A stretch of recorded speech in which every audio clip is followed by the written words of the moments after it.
India's general election is being held next month, one that Prime Minister Narendra Modi is widely expected to win.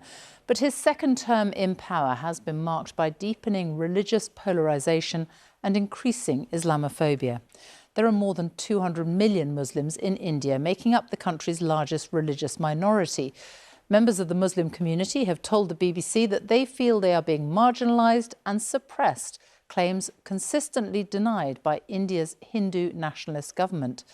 Our South Asia correspondent Yogita Limai reports from northern India, and you may find the images in her report distressing. India is home to one of the largest Muslim populations in the world. And while religious fault lines have often stoked tensions, the sense of anxiety within the Muslim minority has rarely ever been as deep as it is now under Mr. Modi's government. On the streets of the capital Delhi, a policeman assaulted Muslims offering prayers. Just outside Goa, a Muslim man was beaten by a mob, forced to chant the name of a Hindu deity.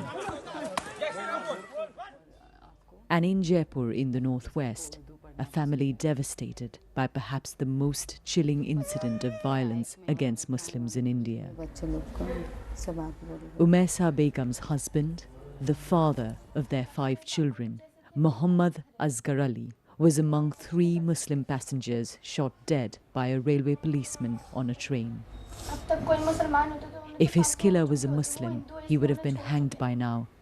But that won't happen because he's a Hindu.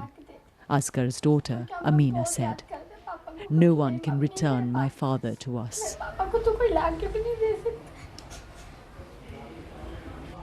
The constable filmed here, standing with a foot on Asghar's bloodied body, a man who's meant to protect people, issues a threat, seemingly to India's Muslims. "We know your masters are in Pakistan, but if you want to live here, vote for Prime Minister Modi." The policeman is being tried for murder, but it's rattled the community. Human rights groups have recently raised concerns about what they say are illegal demolitions targeted specifically at Muslim homes, businesses and places of worship in different parts of India. Behind me here is the debris of a mosque in South Delhi. Next to it, there was a Muslim religious school. Now, historians have said that this mosque was at least 600 years old. The government, however, says these were illegal structures and destroyed it all. The school was home to dozens of children, most of them orphans, seen in these videos filmed by their teachers before the demolition. They're now scattered. We met 12-year-old Muhammad Zishan, temporarily housed at another Islamic school. "I feel fear whenever I think of that moment," he said. "Of bulldozers and policemen. They forced us out and didn't allow us to take even our shoes. It was a cold winter morning." The Indian government didn't respond to the BBC's questions. But we met Zafar Islam, a Muslim spokesman from the Prime Minister's party. It is the opposition parties who are using Muslim community as a shield.